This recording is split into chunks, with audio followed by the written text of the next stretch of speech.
तो दोस्तों नमस्कार, स्वागत है आपका आज के इस इम्पोर्टेंट वीडियो में। कंपैरेटिव पॉलिटिक्स का पार्ट हमारा चल रहा था। यूनिट 3 का ये है आज एक अंतिम बूस्टर डोज, और इसके माध्यम से हम लोग जो ये व्यवस्थाएं पढ़ रहे थे, जैसे एकात्मक है, आप लोगों को बहुत सारे कन्फ्यूजन हो रहे थे, एकात्मक क्या है, संघात्मक क्या है, और इसके अलावा हमारा संसदात्मक क्या है। उसके बाद एक और यहाँ पर सरदर्द अध्यक्षात्मक व्यवस्था, 4 प्रकार के सरदर्द हम लोगों ने यहाँ पर देखे, है ना। उसके आधार पर चीज़ों को लेकर के चलना है, और उसके आधार पर हम लोग यूनिट नंबर 3 की एक समरी आपके सामने यहाँ पर इस बूस्टर के माध्यम से प्रेजेंट करेंगे।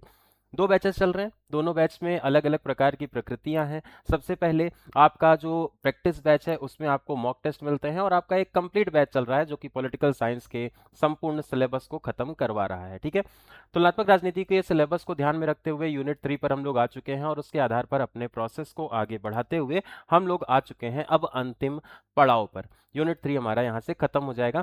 एकात्मक शासन व्यवस्था, देखिए अगर मान लीजिए एक ऐसी व्यवस्था जहां पर एक ही केंद्र है और वही सब कुछ कर रहा है, तो वो व्यवस्था हमारी कैसी कहलाएगी? वो एकात्मक व्यवस्था कहलाएगी। यूनिटरी सिस्टम इसे मोटा मोटा कहा जाएगा। यहाँ पर एक व्यक्ति है, अब एक व्यक्ति भी हो सकता है और ये एक संसद, एक ग्रुप ऑफ पीपल भी हो सकता है जो कि पूरी सत्ता को संभाल रहे हैं।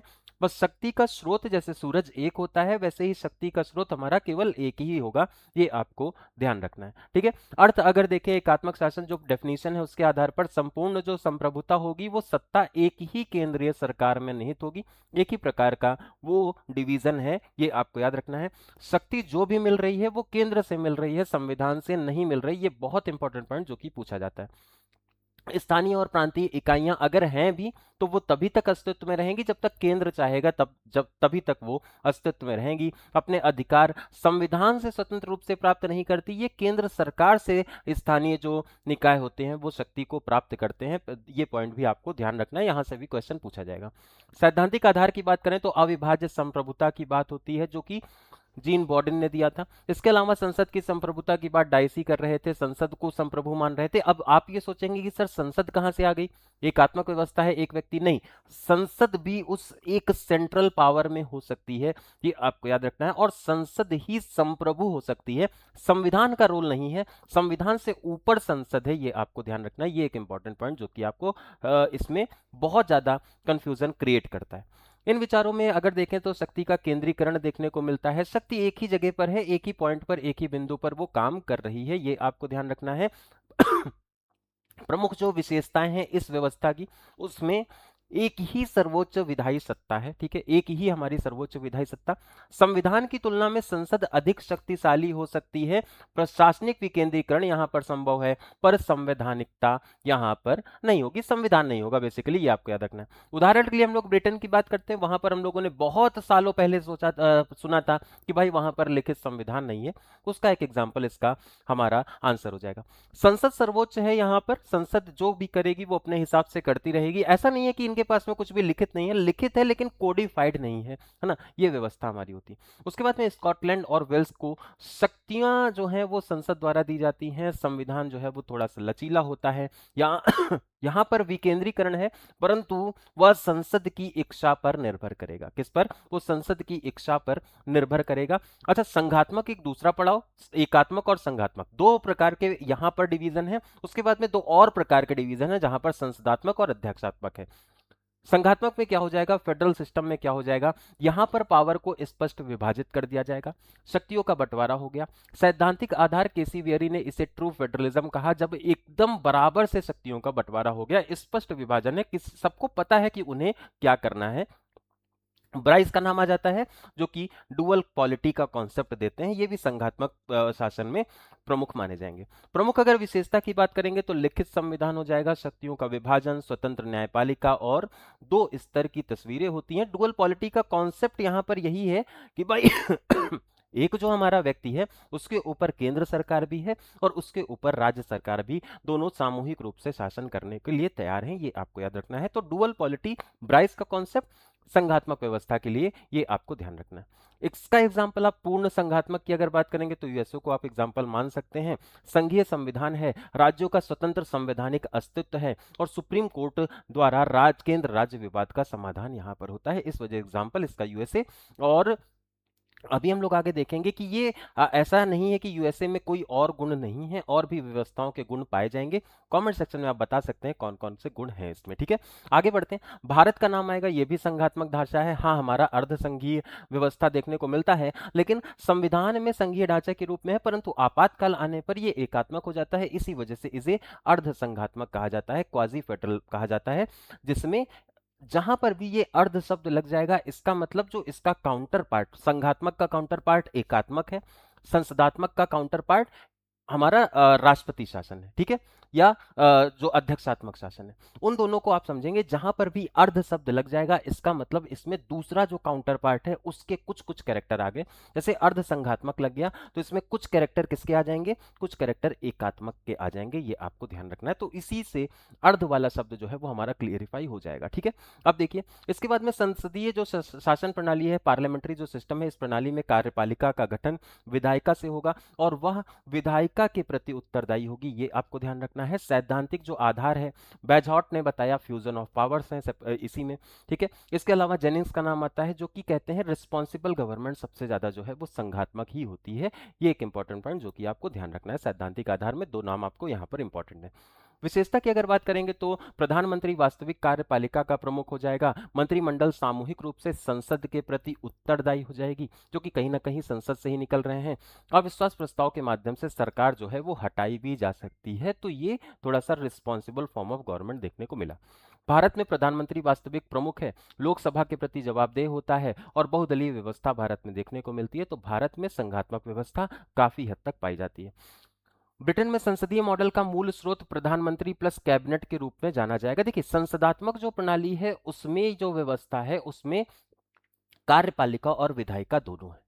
पार्लियामेंट्री सिस्टम भारत ने अपनाया किससे, हम लोगों ने ब्रिटेन से इसे लिया है। भारत इसको बहुत अच्छे से अप्लाई करता है। बेजॉट का जब नाम आता है तो फ्यूजन ऑफ पावर्स इसको कहा जाता है, पार्लियामेंट्री सिस्टम को फ्यूजन ऑफ पावर्स कहा जाता है। और रिस्पॉन्सिबल गवर्नमेंट की संज्ञा देने का काम जेनिंग्स ने किया था, ये आपको ध्यान रखना है। प्रमुख जो विशेषताएं हैं उसमें जो प्रधानमंत्री है वो वास्तविक कार्यपालिका का प्रमुख है, प्रधानमंत्री ही सब कुछ कर रहा है। जितने भी काम हो रहे हैं वो नाम तो केवल हो रहा है केवल राष्ट्रपति का, नाम मात्र का कार्यपालिकी प्रमुख होता है राष्ट्रपति, ठीक है, उस आधार पर ये काम करती। अच्छा, इसमें प्रति मतलब अगर मंत्रिमंडल देखेंगे तो सामूहिक रूप से वो संसद के प्रति उत्तरदायी है। अविश्वास प्रस्ताव के माध्यम से सरकार को हटाया भी जा सकता है। भारत इसका एक एग्जाम्पल माना जाएगा, क्योंकि प्रधानमंत्री वास्तविक प्रमुख हमारे यहाँ भी है, लोकसभा के प्रति उत्तरदायी भी होता है, और बहुदलीय व्यवस्था भारत में चलती भी है, और उसके लिए एक उपयुक्त यहाँ पर शासन व्यवस्था है।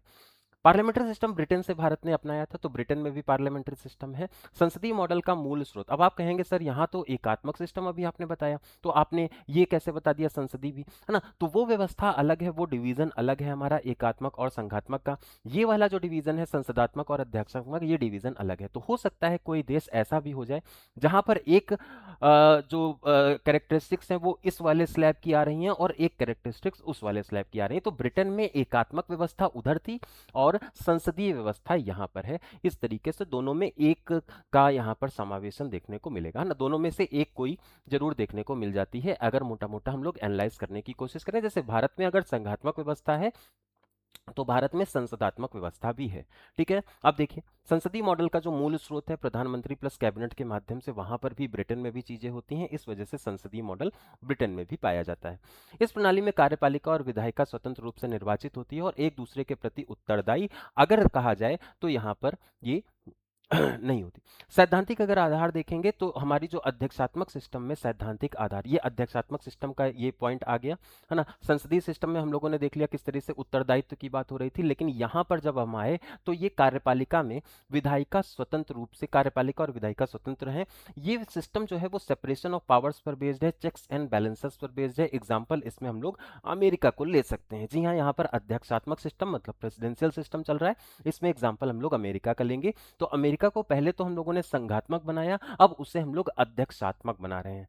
भारत को हम लोगों ने संसदात्मक बनाया और संघात्मक बनाया, है ना। तो इस तरीके से दोनों में डिफरेंसेस हैं। अगर ब्रिटेन की बात करेंगे तो ब्रिटेन को हम लोगों ने पहले एकात्मक फिर संसदात्मक बनाया। इस तरीके से आपस में आप रिलेट कर सकते हैं इनकी कैरेक्टरिस्टिक्स के हिसाब से।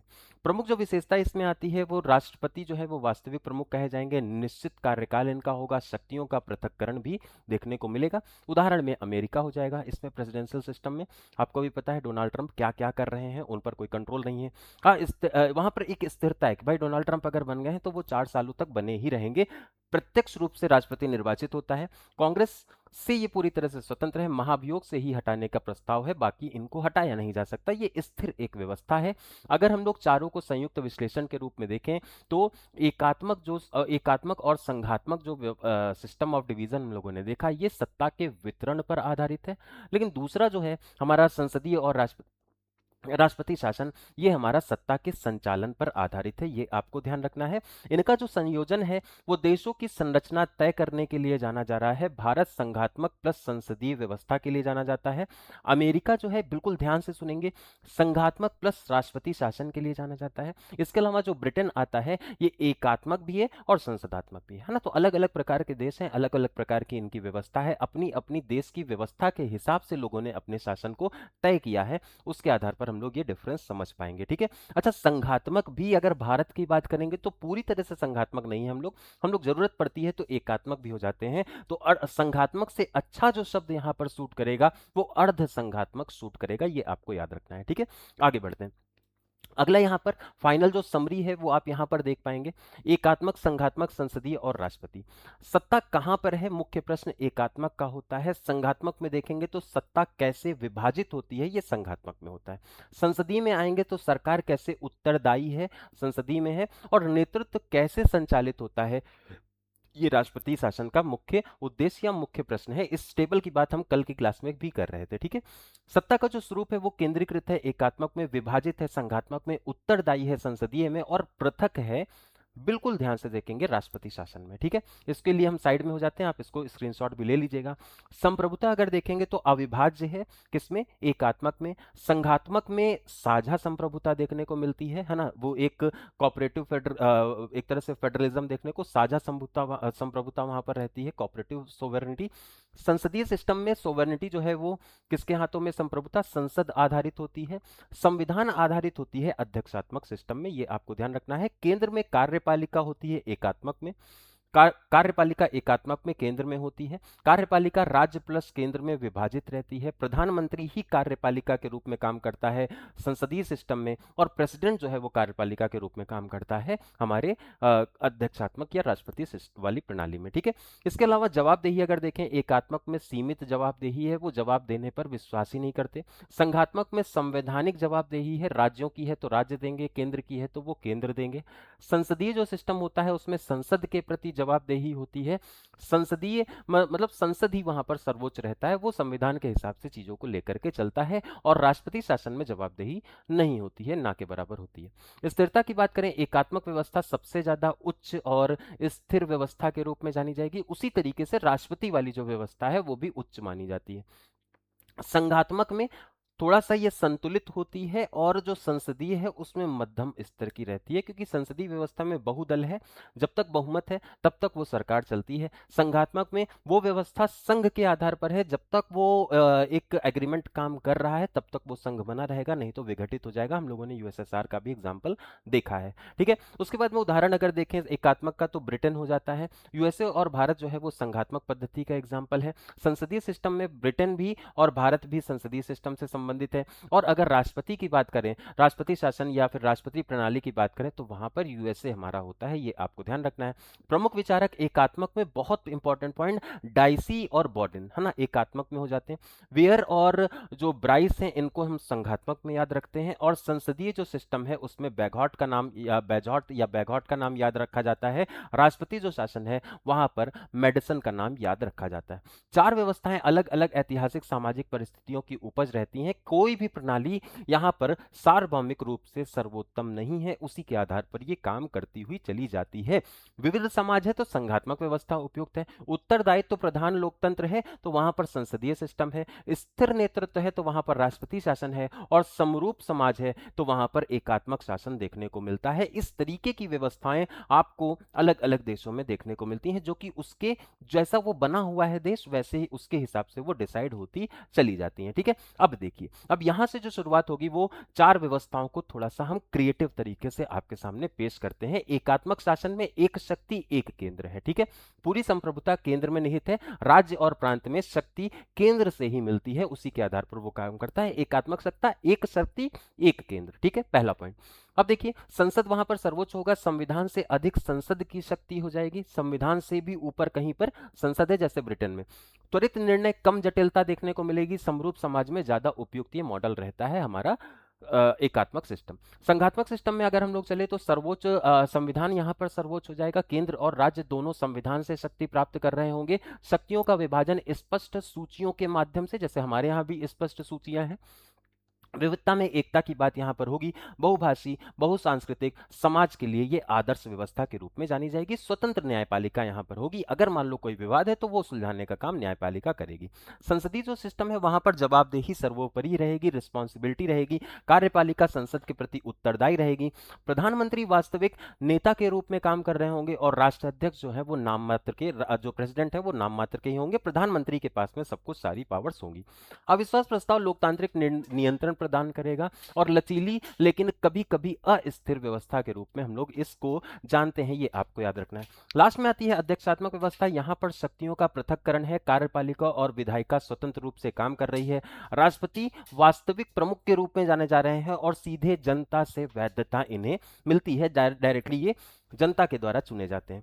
निश्चित इनका कार्यकाल होता है, स्थिरता होती है, और सरकार अचानक नहीं गिरती है, अगर एक बार आ गए तो अपना कार्यकाल ज्यादातर ये पूरा ही करते हैं, अगर हटाना भी है तो उसके लिए जो प्रोसेस है वो इम्पीचमेंट का, महाभियोग का प्रोसेस है। मजबूत नेतृत्व प्रदान पड़ता है, पर टकराव की संभावना यहां पर होती है, डेडलॉक कंडीशंस आ जाती है, हम लोगों ने बात भी की थी, अगर मान लो कार्यपालिका और विधायिका में अलग अलग पार्टियों का मेजॉरिटी आ जाती है, वहां पर फिर डेडलॉक हो जाता है, वहां पर पूरी तरह से प्रशासन जो है वो ठप भी पड़ सकता है। तो ये तरीका रहा जिसके माध्यम से हम लोगों ने इसको देखा। आप इसमें एक यूएफपीपी फॉर्मूला भी आप इसमें याद कर सकते हैं, ये भी एक तरीका है। जैसे यूनिटरी जो सिस्टम है वहां पर यूनिफाइड पावर है, फेडरल जो सिस्टम है वहां पर फेडरल डिवीजन है, पार्लियामेंट्री रिस्पॉन्सिबिलिटी से संबंधित होता है पी, है ना, और दूसरा जो पी आता है ये प्रेसिडेंशियल स्टेबिलिटी से संबंधित होता है। तो रिस्पॉन्सिबिलिटी, उत्तरदायित्व की बात हम लोग संसदात्मक में करेंगे, और अगर स्टेबिलिटी की बात होगी तो वहां पर अध्यक्षात्मक व्यवस्था आएगी। तो ये एक तरीका रहा जिसके माध्यम से आपके सामने हमने सारे के सारे चारों प्रणालियों को यहां पर पेश किया है। इसी तरीके से हम लोग अपने बैच में, जो हमारा 709 रुपए में कंप्लीट हम लोग बैच करा रहे हैं, उसमें सारी चीज़ें कराई जाती हैं इसी तरीके से, नए नए इनोवेटिव तरीके से। आप उसके लिए आप डिस्क्रिप्शन बॉक्स को फॉलो कर सकते हैं, सिलेक्शन गाइडर एप्लीकेशन को डाउनलोड करके आप अपनी प्रक्रिया को बहुत अच्छे से सुसज्जित तरीके से आगे बढ़ा सकते हैं। और इसमें प्रैक्टिस बैच भी एक अलग से चल रहा है, जिसमें 307 रुपए में आपको बहुत एग्जाम ओरिएंटेड मॉक टेस्ट भी कराए जाते हैं, जिसके माध्यम से आपकी तैयारी थोड़ा सा अच्छी हो जाती है, और एक कंपैरिजन भी आप लोग यहाँ पर कर सकते हैं, बाकी जो स्टूडेंट्स हैं उनका स्कोर और आपका स्कोर कंपेयर भी करते हैं। बहुत बेहतरीन वहाँ पर प्रोसेस है, बहुत सारे लोग वहाँ पर प्रैक्टिस भी कर रहे हैं। उसके लिए आप हमारे सिलेक्शन गाइडर एप्लीकेशन पर ज्वाइन हो जाइए। दोनों ही इनिशिएटिव्स आपके लिए बहुत ज़्यादा इंपॉर्टेंट हैं, और आपकी तैयारी को थोड़ा सा बेहतर पुश देने का ये काम करेंगे। आज के इस वीडियो में अभी के लिए इतना ही, ये प्रोसेस लगातार चलता रहेगा। कैसा लगा ये वीडियो कमेंट सेक्शन में जरूर बताइएगा, और इसी तरह के इंपॉर्टेंट अपडेट्स के लिए बने रहिए सिलेक्शन गाइडर पर। नमस्कार।